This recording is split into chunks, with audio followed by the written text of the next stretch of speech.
Just got the SBK10 in. It is a definite looker for sure. Really sharp finish on it. It looks really nice. Wanted to do a quick comparison against the X12S and also the Typhon Grom just for size. You can see how they all stack up there.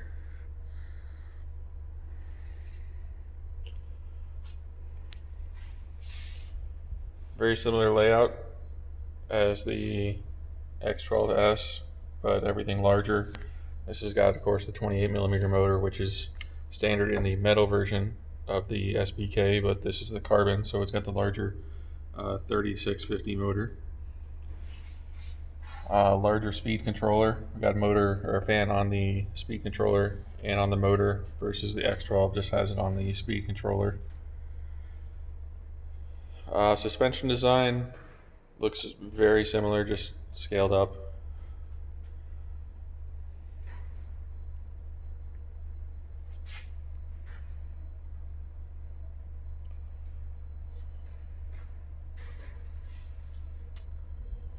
Receiver box is kind of an odd shape. It's very tall, but not very wide. And there's a whole lot of dead space here. I mean, you can put a longer motor in, of course, but I had read some people having to put the receiver sideways, which if you have a gyro-enabled receiver may be a problem. But I got a battery on charge. We'll take it out, see what we do. Alright, so quick first impressions after a little rip. Stock Pinion. Chassis feels very solid. I like the way it handles. It's pretty predictable. If you have a small area or are running on a track, the speed is probably adequate. To me, it's definitely on the slower end. Slower than the X12, which you figure at least that would be the benchmark that they were shooting for. Probably going to drop the suspension front and rear to make those arms more level. I am going to eventually fit my radio link receiver. We're going to see how we're going to have to do that, if it can fit in that box or if we're going to have to modify something else. I am going to kick up the pinion a lot. My goal is to get right around 50. We're going to see if I have to make modifications to do that or how that's going to work.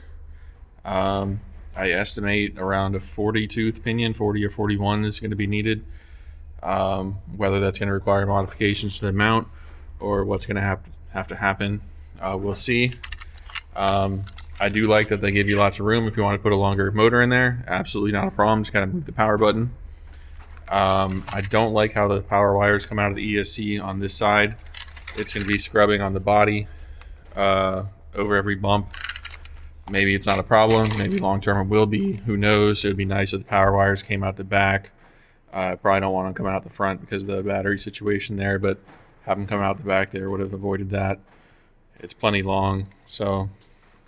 But at least they have the side skirt to kind of tuck it into to try and mitigate that. Aside from that, it's just like a bigger X12. We're going to see what this speed controller can really do, if it can pump out the amps needed to make this thing fast. If not, I got a backup plan for that, but I'm really hoping that I can achieve this with the stock electronics. It's definitely going to lower my opinion of the vehicle if I end up having to repower it to hit 50 reliably. But we'll see how it goes.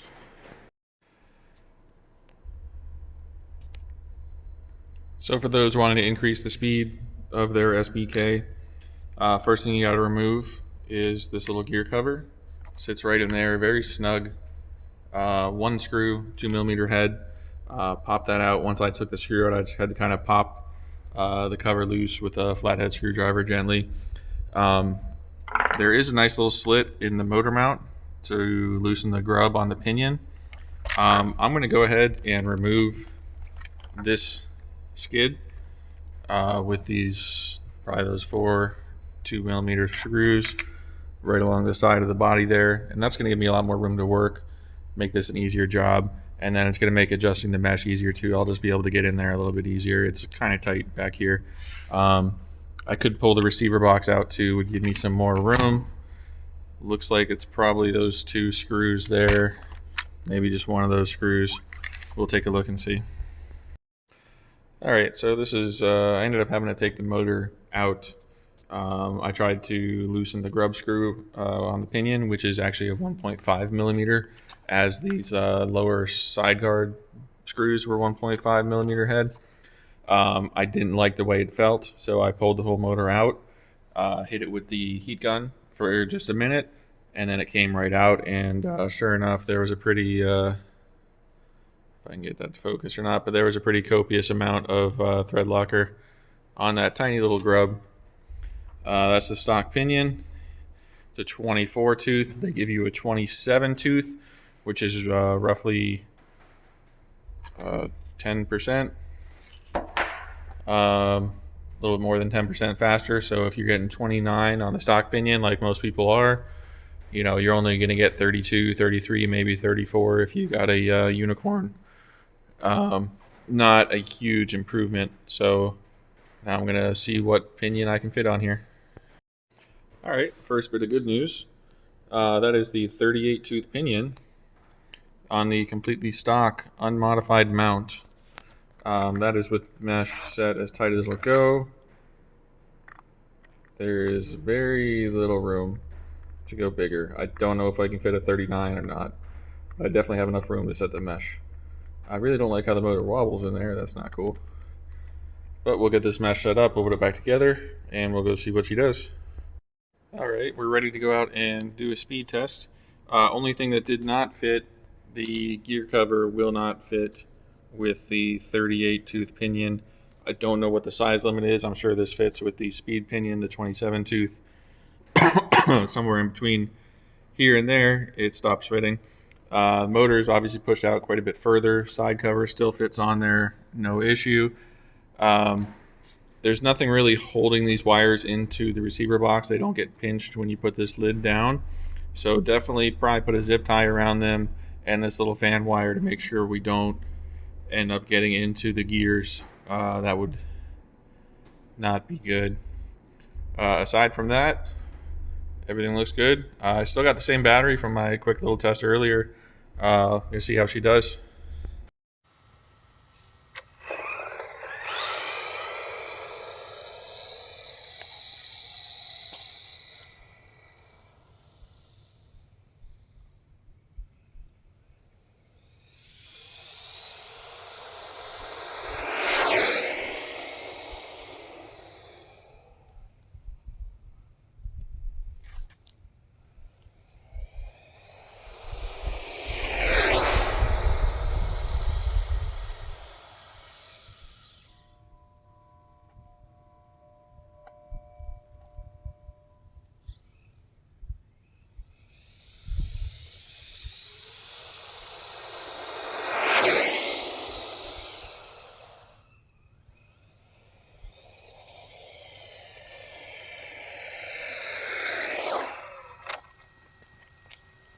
Let's see what we got.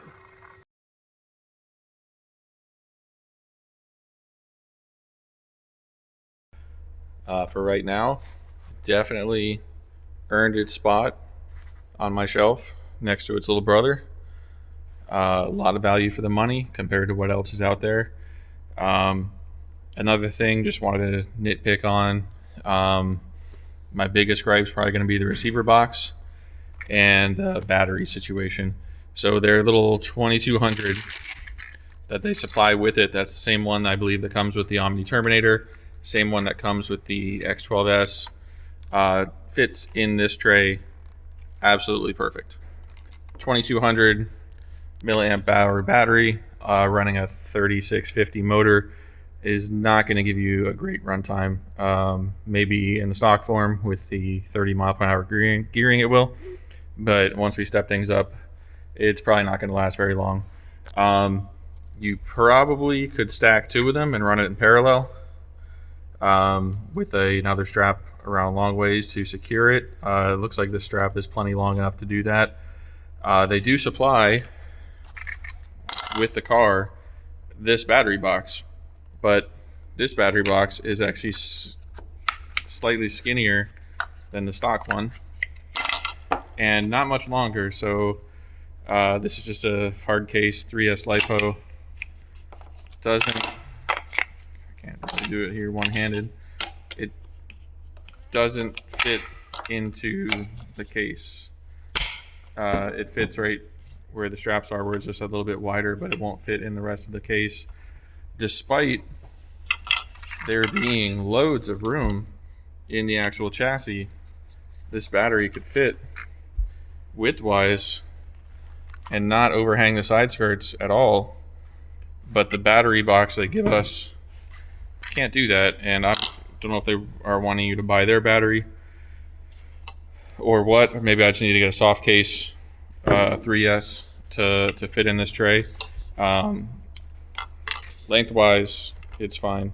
It's where it needs to be, but can't fit the hard case in here.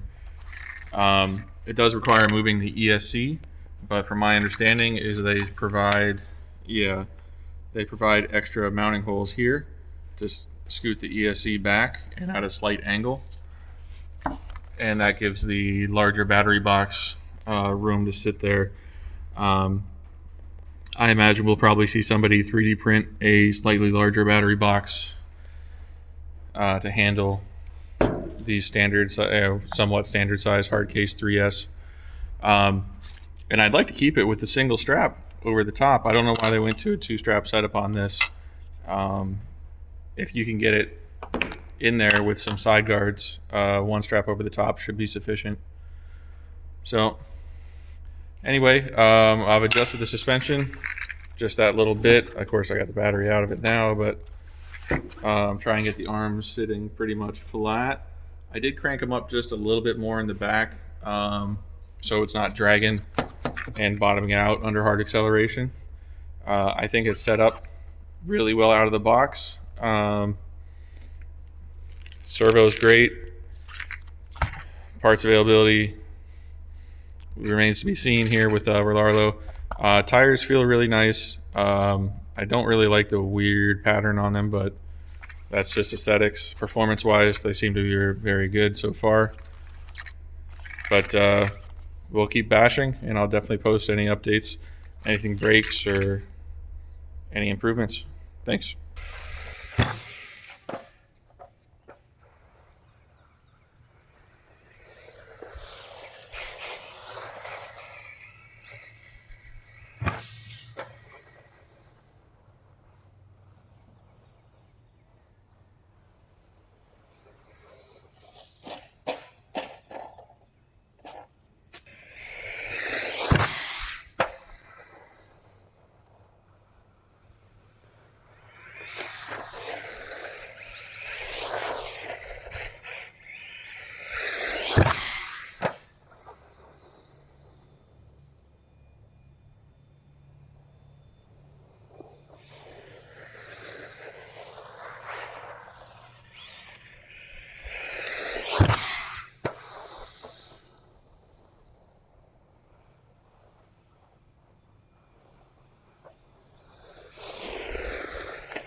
Just back from the bash session, got the cars cleaned up, checked over both the cars for any damage, did not see any damage.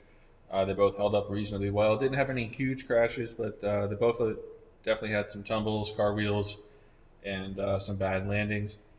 No damage whatsoever, which is expected. They have been really stout. I mean, the Stormbreaker's a new one for me, but the X12 has just been absolutely stout. I've really abused the hell out of this thing and haven't broken anything on it. Wanted to talk a little bit about runtime and temps and final thoughts on everything here, and go over my layout of the modifications I did to the SBK. Out of the box, the X12 is almost perfect. The only thing I didn't like was the stock radio. I had really bad luck with it, and I wasn't the only one. It kept dropping out. Really felt like a toy. The car is such high quality that the remote they give you with it just feels like something you pick up at Walmart. So I ditched that. I put my radio link receiver in here, with adds gyro to the car. Really great addition to the car. Everything else is stock on the X12. Even the pinion I have not changed to the speed pinion, because this is much quicker than the SBK out of the box, and I really haven't felt the need to put the speed pinion on there. On the SBK, I have made a fair amount of changes to it here. I put the larger battery tray in, which relocates the ESC to the back. I had to remove the double-sided tape on the ESC pad because they had taped it on slightly off-centered, and that didn't allow the mounting tab to get into the alignment holes. So I had to take the double-sided tape off, put the pad back on, and then retape the ESC to it. So I just went ahead and taped it on there straight instead of at the angle that they normally have it on there. I completely removed the stock receiver box. Stock receiver box sits vertical. I'm still using the factory Rlaarlo receiver and radio in this. It's much better than what comes on the X12, but I will be changing to my radio link setup. Some receivers with gyro need to sit flat, and so that will not work with that receiver box. This is the receiver box from an Axial SCX 10.3 crawler. Fits in that space perfectly. I trimmed off one tab on the bottom, and there's going to be 2 screws. I just need to make the holes through the chassis. That'll bolt that in there permanently and still be perfectly serviceable. Move the power button to the back. I can reach through the back of the body and click on the power. And then I did modify the body. This receiver box sits so tall, and the back of the body used to be covered right here, in these corners would come down like that. And so when you're trying to get the rear clipless setup in, you kind of got to angle it to get the corner of it behind the receiver box and get it to click in. And it was really frustrating and really annoying. And once I moved the ESC back here, the same thing started happening on the other side. So I clipped off both corners on the body, and that allows the clipless setup to just drop in there so much easier. Of course, I can never do it on camera, but it goes in a lot easier than it did before. With the 38 tooth pinion, got 49 miles per hour. I was shooting for 50, but to run any bigger than the 38, we'd have to modify the mount.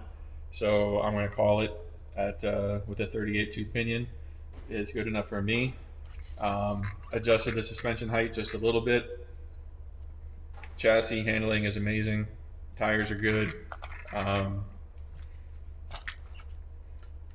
Want to talk about value for the money.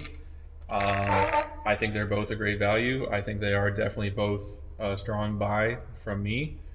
I think dollar for dollar, the X12 gives you a little bit more bang for the buck. But if you have taller grass or more uneven terrain, the SBK10 is much more versatile just because it is bigger. So it can do more things that you can't do with the smaller scale cars. Really happy with both to have both in my collection. I did run a full pack through the SBK with this big 38 tooth pinion and the 2200 milliamp hour pack. I got 12 minutes of runtime, which is probably only about 10 minutes of actual bashing. Not very good, but with the 5200 milliamp hour pack that I have coming, it should a little bit more than double that runtime. So runtime should be back to be like 20, maybe 25 minutes, which is fine. After that full battery pack, it shut off pretty abruptly. I wish that Rlaarlo would do like Arma does and Hobbywing does. So it just cuts power to the motor and leaves your steering, because otherwise this thing just cuts off and you completely lose steering and everything else, and the car will just roll to a stop wherever it was heading. With other ESCs, when it hits LVC, you can still steer, and a lot of times you can still brake. It would be nice. Not a huge deal, but just something they could definitely improve on. It hit LVC at 3.4 volts, which is fine. It's not adjustable to my knowledge. At the end of the pack, ESC was about 110, and the motor, hottest part of the motor was by the Pinion, was 120. That's great. Probably get a little bit warmer with a longer runtime on the bigger battery pack, but those are all good temps, especially for how high we geared it up. Really happy with that. Should be no problem running that long term. The X12, I got about 22 minutes of runtime, which is probably about actually 18, 19 minutes of actual bashing time. Same thing, ESC was very cool, was just barely over 100 degrees. Motor was a little bit hotter. It is a smaller motor. I think I got about 130, 135 on the motor after I hit low voltage cutoff. Low voltage cutoff was at the same on this, so it is directly an apples to apples. Both of these batteries were at 3.4 volts when I pulled them out of the cars and checked them afterwards. So I've been curious on the temps on this. I've just been bashing the hell out of it and just kind of figuring it must be fine, and sure enough it is. So this one could definitely stand to be geared up. This one should be fine even when we get summer temps outside. I was running on a mix of grass and gravel, so I'm really happy. I was expecting it to be a bit hotter. So the electronics seemingly can definitely handle having this thing geared for 50 miles an hour. It's kind of a mystery why they geared it so slow out of the box. But I'm going to continue enjoying the cars, and if I come across any other issues or anything else, I'll let you guys know.